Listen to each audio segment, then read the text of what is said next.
1990 के दशक में पुष्पा राज एक कुली है जो लाल चंदन को छिपाने की कोशिश करता है। एक असामान्य लकड़ी जो आंध्र प्रदेश में चित्तूर इलाके के शेषाचलम पहाड़ियों में भर जाती है। जब डीएसपी गोविंदप्पा जंगल में उन पर हमला करते हैं, पुष्पा दूर हो जाती है और स्टॉक को ठीक कर लेती है। इस तरह अपने मालिक कोंडा रेड्डी का विश्वास हासिल कर लेती है। लाल चंदन ले जाने की चतुर योजनाओं की सहायता से वो तेजी से पदों के माध्यम से चढ़ता है और कोंडा रेड्डी का साथी बन जाता है। मंगलम श्रीनु, एक क्रूर विक्रेता जो रेड सैंडर्स संगठन से संबंधित है, कोंडा रेड्डी को अपने 200 टन स्टॉक को सुरक्षित रखने के साथ साझा करता है। कोंडा के अधिक छोटे भाई जॉली रेड्डी को अयोग्य माना जाता है। पुष्पा को काम दिया जाता है।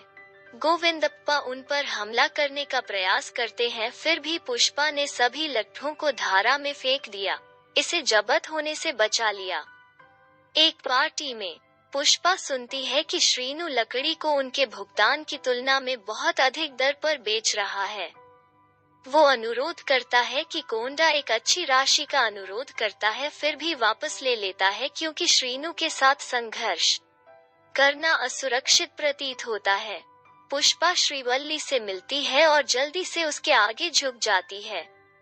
उनके प्रतिबद्धता दिवस पर उनके सौतेले भाई मोहन ने पुष्पा की वंशावली को नकार दिया क्योंकि उनकी कल्पना अवैध रूप से की गई थी, जबकि उनकी मां को परिणामी लड़ाई में नुकसान हुआ था। यह पुष्पा को पागल कर देता है, जो उसे रोजमर्रा की जिंदगी में ऊपर चढ़ने के लिए प्रेरित करता है। अगले दिन वो चेन्नई के लिए लकड़ी को समुद्री डाकू से मिलाता है और श्रीनु से मिलता है, जिनसे वो उनके हिस्से के रूप में 1 करोड़ रुपए $1,30,000 प्रति टन का अनुरोध करता है। श्रीनु इनकार करते हैं और उनके लोग उस पर हमला करते हैं, लेकिन पुष्पा उन पर हावी हो जाती है। फिर उस समय वो स्वयं चेन्नई जाता है और 1.5 करोड़ रुपए $2,00,000 प्रति टन पर लकड़ी बेचने का ब्रेक देता है, जिसे कोंडा और पुष्पा समान रूप से साझा करने के लिए सहमत होते हैं। चीयरफुल श्रीवल्ली से अपने पिता को बंधक बनाकर एक रात बिताने के लिए कहता है। क्रोधित होकर पुष्पा ने जॉली को गंभीर रूप से कोड़े मारे, कुछ देर के लिए उसे अक्षम कर दिया। कोंडा को पता चलता है कि पुष्पा अपने भाई की हालत के लिए जवाबदेह है, उसे मारने का प्रयास करता है, फिर भी श्रीनु के लोग उन्हें फंसा लेते हैं। अव्यवस्था के बीच पुष्पा यह पता लगाती है कि उनका मुकाबला कैसे किया जाए। कोंडा मारा जाता है, फिर भी पुष्पा कोंडा के भाई जक्का रेड्डी को बचाती है।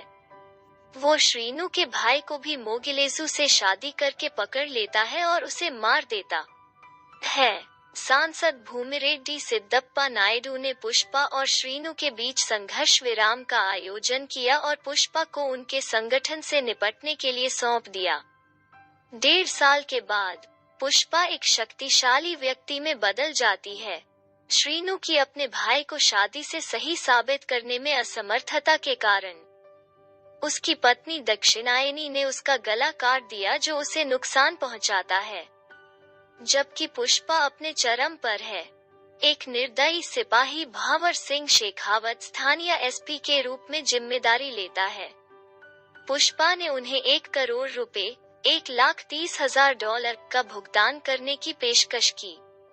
शेखावत किसी भी मामले में पुष्पा को उसकी आनुवंशिकता के लिए धमकाता और अपमानित करता है और उसे सर के रूप में प्रवृत्त करके प्रशंसा नहीं करता है। इस अपमान से पुष्पा क्रोधित हो जाती है और अपनी उंगलियों को पकड़ लेती है। शेखावत अपने हाथ को गोली मारने के लिए कदम उठाता है अगर पुष्पा अपनी उंगलियां नहीं फहराती है।